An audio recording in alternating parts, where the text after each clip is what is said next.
Hey everyone, it's Keely here for Soy and Shea, and thank you so much for joining me for today's soap making video where we're going to go and make sage and eucalyptus soap.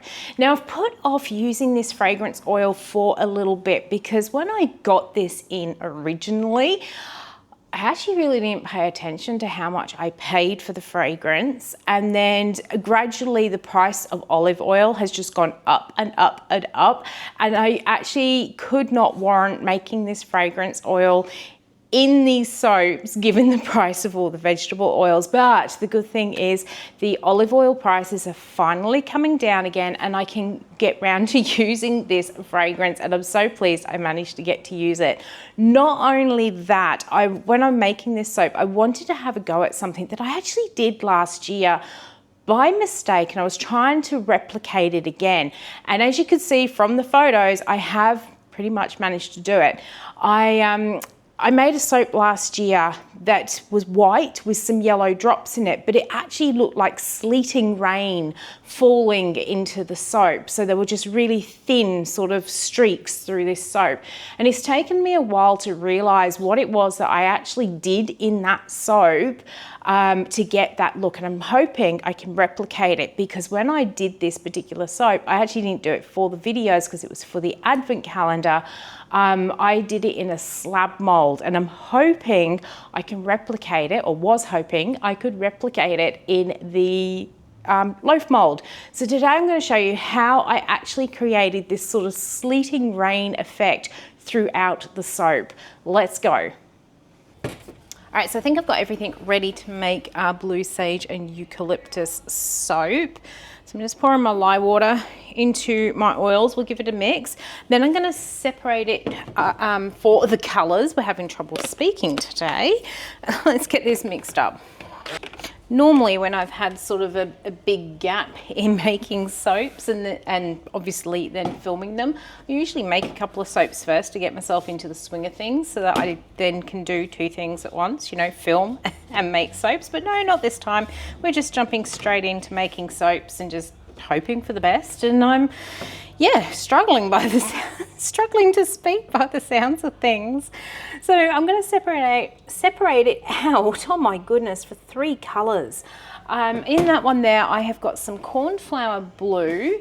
This one is some sea mist. Pour that off in there. Now these colors are all from off of Heirloom. Those first 2 are part of the My Micro Obsession range, and then this final one is green sage, and I've got a feeling this was one of the original micas that she had and not part of the My Micro Obsession range, but it is a lovely green and it kind of reminds me of eucalyptus, which is why I've popped it in there. And then into the big container I am going with titanium dioxide, and that sounds like I need to refill my bottle. That's very empty. Let's get those colors all mixed in, and then we'll add in the fragrance.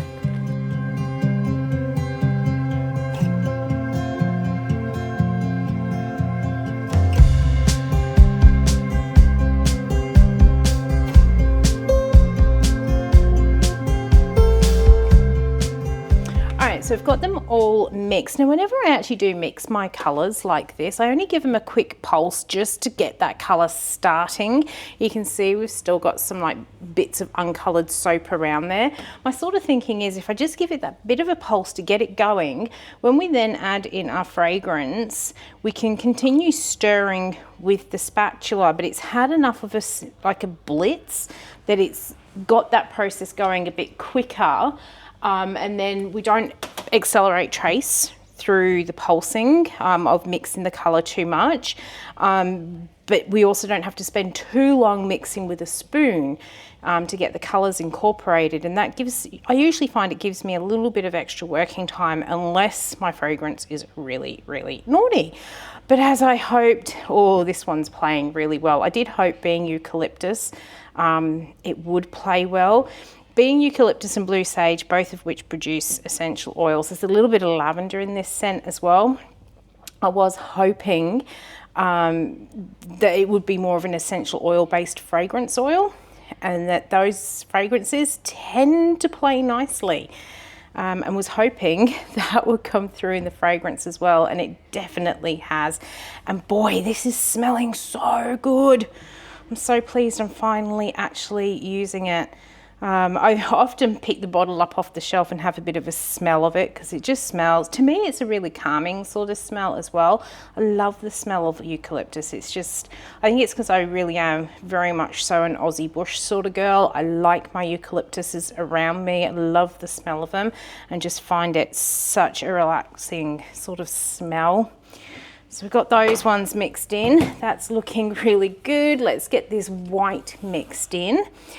Now, based on how this is behaving, I want to have a little go at something. When I made my Christmas Advent calendar soaps last year, I did a pour into the mold and used a chopstick through it, and I ended up with this really interesting looking pattern, and I've been hoping to be able to kind of replicate it again. I don't know if it's going to work in this one because this is a loaf mold, whereas I actually used a slab mold, but I'm going to give it a go, and hopefully it's not too thin, and hopefully it works. You'll just have to come along on the journey with me. So let's grab our mold. First thing I'm going to do, yep, that's still nice and fluid. That green's just got a few little air bubbles in it. First thing I'm going to do is pour all of this white into the mold. I'm going to get this container scraped out because I don't want any white left. All right, so we've got the white scraped out into here. Now, honestly, I don't know if this is going to work in the log mold, but it will still produce a really nice soap, I think. What I'm going to do is just pour this colour in, but I'm just going to go backwards and forwards. Now that I've got my confidence, I'll come up a bit higher so that the colour drops down a little bit more. I'm going to scrape as much of this out the jug as I can. We might leave a little bit back for decorating the top. Make lots of mess while I'm doing it. I'm going to do the same with the other two colours as well. And I'm just going to kind of go backwards and forwards across the mould rather than up and down.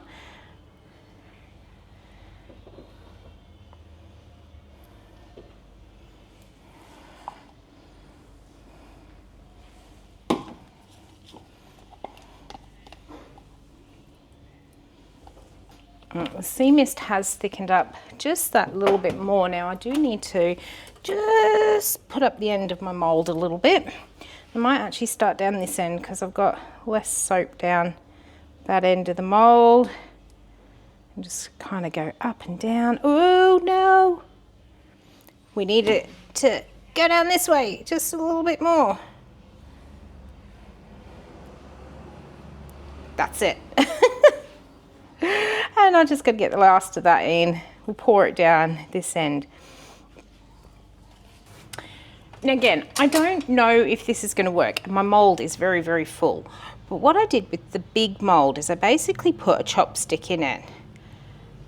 And I just went up and down. It was almost like doing a peacock swirl sort of technique. But I ended up with these really, really fine lines of colour going through the soap. Now, if anyone did get the Advent calendar last year, the soap that I'm trying to replicate is the lemon scrub. Now, this is really full. I don't understand what's gone on there. But anyhow, I will not be moving this until it has set up for a little bit. Now we have got that little bit of colour movement on the top. Oh, do I, don't I, do I, don't I, do I, don't I? Let's just do it because I hate wasting soap. So let's just put these last little drops across the top and we'll decorate it in a bit more. So I'm just going to finish scraping all of these out.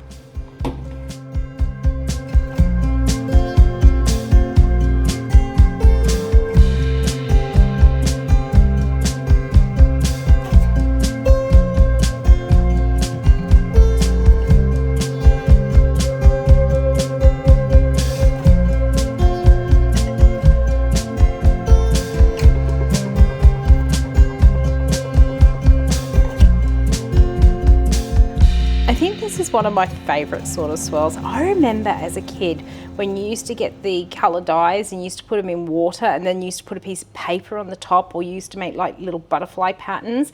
And this sort of top always reminds me of doing those sort of activities, and I'm absolutely loving the colors that are in this and how they've just combined. I am going to leave it sit overnight and we'll be back in a moment and we'll check out what the inside of this looks like and see if I've been able to replicate the pattern that I'm chasing. Okay, we are now ready to cut into our blue sage and eucalyptus. Now, to make the labeling of this one so much easier, it is just going to be eucalyptus and sage. It smells really good. It's got that really nice fresh smell to it. And I'm hoping we've got some gorgeous looking swirls through here as well. Let's go. We've got a nice little end piece. This was the one that I was trying to, sorry, I'm cutting a couple of soaps. This is the one I was trying to replicate. Something that I did in the Christmas soap, and just from that end piece, I'm not sure. No, I don't think it would. Oh no, it does. Okay, this side has not done what I wanted, but it's a really, really pretty sort of look. But when we get into the next one, and it might not have done it at the end because my mold was so full and I didn't want to get too close to the end and slosh it. But look at that. I love, if you can't see what it is, it's this kind of up and down design that we've got there. You'll see it better on this next piece as well. Like when I did it on this lemon soap that I had probably a denser sort of yellow going through it, and it just looked like raindrops going through, and I just absolutely love the look of it. And it's just simply going backwards and forwards up and down the mold, and you get this sort of streaky look. I would never have thought that was the sort of look we would have got out of it, but absolutely love that design. And you can kind of see, because we did it as a drop pour in there, you can see where the colors have dropped and then dragging it through. I really, really like that style. It's just, yeah, really good. See, I'm no good with words these days, but it kind of fits in with the top. So when you look at the top and it's all those fine wisps, and then as it comes down, it just looks like those fine wisps are coming back down through the soap. So really, really pleased with that. And it was just by pure accident. When I did it on the Christmas soap, I think I actually poured into the mold, did my little swirly swirl, and then cut it the opposite way, because it was a square slab mold. I cut it the opposite way to what I was intending to cut it, and just ended up with all these streaky swirls through it, and I absolutely love it. I don't know if anyone else has ever attempted to do that, but gosh, it's such a pretty design. I'm so glad it worked. And that because when I initially cut that soap, I sent a picture to Lee at Wicked Lee Goods, and it's like, oh, I wish I knew what I did to actually create this, because I really like the design. And as I sat and thought about it, I said to her, this is what I did. I said, but surely that wouldn't have been, you know, what created that sort of swirl. But it looks like it is, and it looks like it does work in a loaf mold as well as a slab mold. So really, really pleased with that, and it's smelling so good. So I'm going to go and take this one off to the cure rack for the next 4 to 6 weeks, and then it will appear up on the website. And then I'll also post pictures over on social media so you can see if this fragrance oil is going to do anything discoloring wise. It shouldn't do, as it said there was no vanillin in it, so it should stay these colors. I do hope you've enjoyed coming along with me as I did that little experiment with the pour. If you did, why not leave me a thumbs up with any comments down below. And until the next video comes out, I hope you have a good one, and I will see you then. Bye.